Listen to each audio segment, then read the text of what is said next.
김성태 대법원장의 일상생활을 사찰한 문건입니다. 사찰한 문건입니다. 네, 청와대에서 그런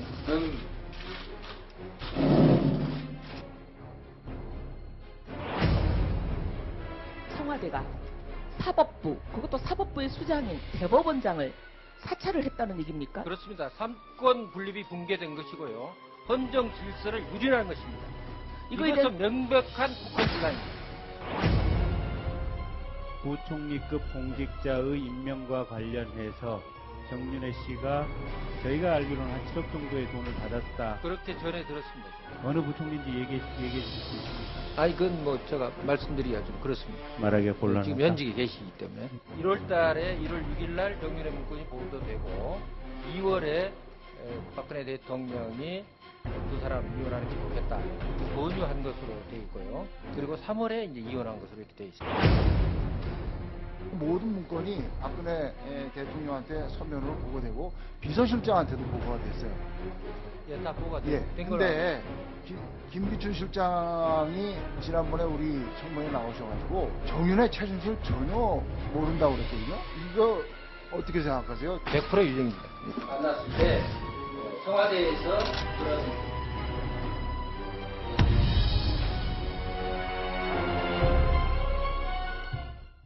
자, A4 2장짜리인데 내용이 상당히 간략했어요.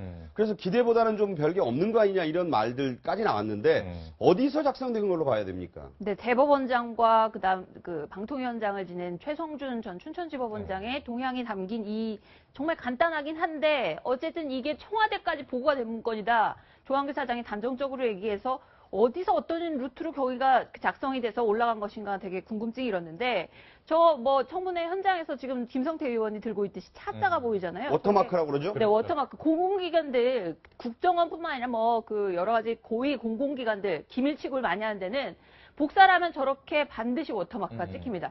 저거는 국정원 문건이라는 게 거의 뭐 99%, 거의 100% 확실한 사실인데 네. 국정원에서 쓰여진 건데 지금 문제는 청와대로 보고가 됐는지 그래서 대통령에게까지 들어갔는지 이 부분도 사실 굉장히 중요한 부분인데요.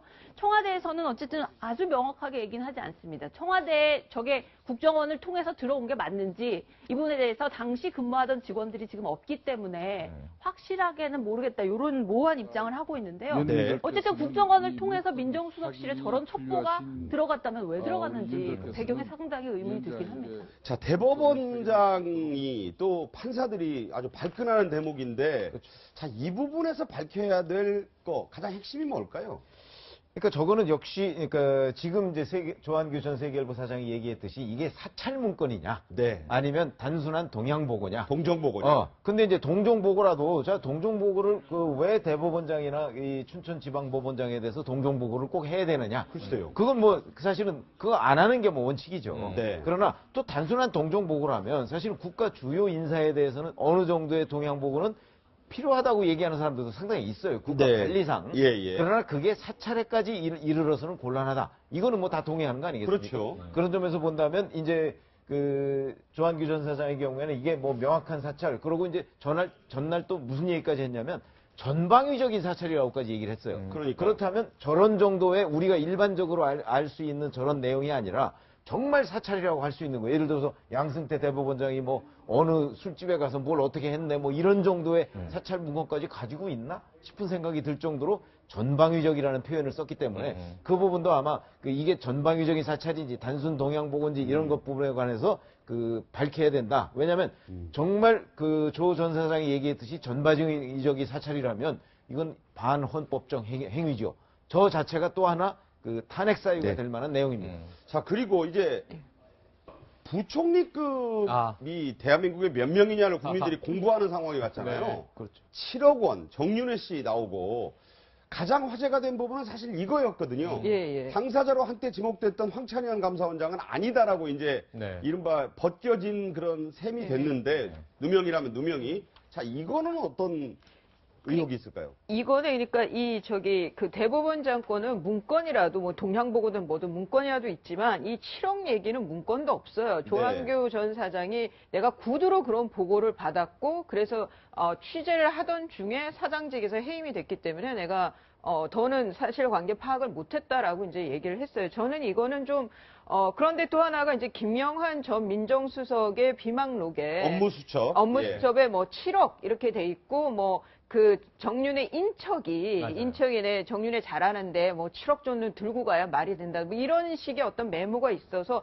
이게 이제 맞물려지면서 액수 얘기까지 나온 건데 저는 이거는 그냥 좀 카더라 수준인 거지 이거는 뭐 그 믿을 만한 그런 증언은 아니었다고 보이고요. 그래서 꼭 부총리가 아니라 부총리급을 말하는 장관보다 좀 위상이 높은 사람 현직이라는 발언을 또 주목해야 된다 이런 얘기도 그렇죠. 아니 저 상황이 2014년 상황이잖아요. 네. 근데 2014년에 그 저런 내용이 정윤회 문건에 있었고 자 그런데 조한규 전 사장이 그게 현직이라고 얘기했습니다. 그럼 지금까지 부총리급에 있는 사람 황찬현 감사원장밖에 없어요. 사실 그렇게 추론이 되죠. 아니 부총리급이라는 게 우리나라의 국회까지 포함해서 6명 아닙니까? 부총리급이.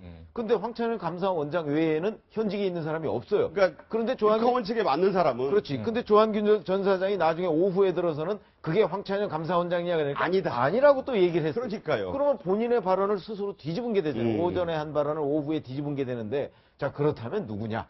이 얘기는 왜냐하면 저게 얼마나 중요한 얘기겠습니까? 7억을 받고서 매관매직을 했다는 얘기인데 그런데 그 부분에 관해서 조한균 전 사장이 오전 내용을 오후에 뒤집음으로써 그러면 이게 뭐야? 오전에 얘기했던 것 자체가 그러면 육하원칙에 전혀 안 맞는 얘기였나? 이렇게 되는 거죠. 그래서 저도 이제 우리가 취재 경험이 있지 않습니까? 근데 7억을 내고 부총리급이나 장관을 하겠다고 그러면요. 그 얘기는 무슨 얘기냐면 적어도 그 자리에 있어가면서 한 70억 정도는 부정축제를 할 수 있어야 이게 되는 겁니다. 맞다면 이제 그런 계산이 나와야 되는 거죠. 그런데 지금 세상이 얼마나 맑아졌습니까? 불가능하다고 봅니다. 누군가 정윤회 씨의 인척이나 친척되는 사람이 누군가 약간 사기를 쳤을 가능성은 있죠. 자, 조한규 판도라라면 이 판도라 상자에서 또 재밌는 얘기가 나온 게 대통령이 정윤회 부부의 이혼을 권유했다. 이런 얘기인데 이 내용을 들어보고 얘기 나누겠습니다. 문건 파동의 원인 제공자였던 정윤회를 최순실과 이혼하도록 대통령이 권유했다고 이렇게 하는데 이것도 문건에 나온 내용입니까? 그러니까 2014년 1월 달에 1월 6일 날 정윤회 문건이 보도되고 2월에 박근혜 대통령이 두 사람 이혼하는 게 좋겠다 이렇게 권유한 것으로 돼 있고요. 그리고 3월에 이제 이혼한 것으로 이렇게 돼 있습니다. 비선실세가 두 사람이었는데 두 사람이었는데 이혼해가지고 한 사람이 떨려 나가니까 최순실이 슈퍼파워가 된 거네요. 그런 셈이죠. 슈퍼파워란 표현이 나왔습니다. 왜 이 이혼 얘기가 중요한 건가요? 저런 정황이 맞아 들어가긴 해요. 왜냐하면 이게 2014년 11월 이 정윤회 문건 파동이 나고 정윤회는 수면 위로 올라왔죠. 검찰 포토라인에 섰습니다. 그리고 나는 무고하다. 그리고 결국 이제 정윤회는 노출된 인물이기 때문에 비선실세에서 잘려나갔다는 거예요. 그리고 저때 간신히 덮고 넘어간 최순실이 그 이후에 슈퍼파워가 됐다. 이런 추정인데 이 정윤회 씨 인터뷰에 똑같은 얘기가 나옵니다. 내가 아직도 대통령 주변에 있었다면 최순실의 이런 전횡을 내가 막았을 것이다. 최순실이 나한테는 꼼짝 못한다. 이게 좀 과장된 자기 과시일 수는 있겠죠. 하지만 이런 것들을 맞춰보면 정말 대통령이 한 부부의 이혼을 권유했겠는가 하는 것은 의문이 남아있습니다만 정황적으로는 또 맞추면 그럴듯한 스토리가 나온다는 게 문제로 남아있죠. 이 이야기는 2014년에 정윤회 문건, 이른바 십상시 문건으로 거슬러 올라가야 합니다. 이게 이번에는 또 시중 여론이라는 형태로 나왔잖아요. 그 이야기를 박근혜 대통령이 당시에 그야말로 한 번에 걷어차는 내용 한번 들어보겠습니다. 그 찌라시에 나오는 그런 얘기들에 이 나라 전체가 흔들린다는 것은 정말 그 대한민국이 부끄러운 일이라고 생각합니다.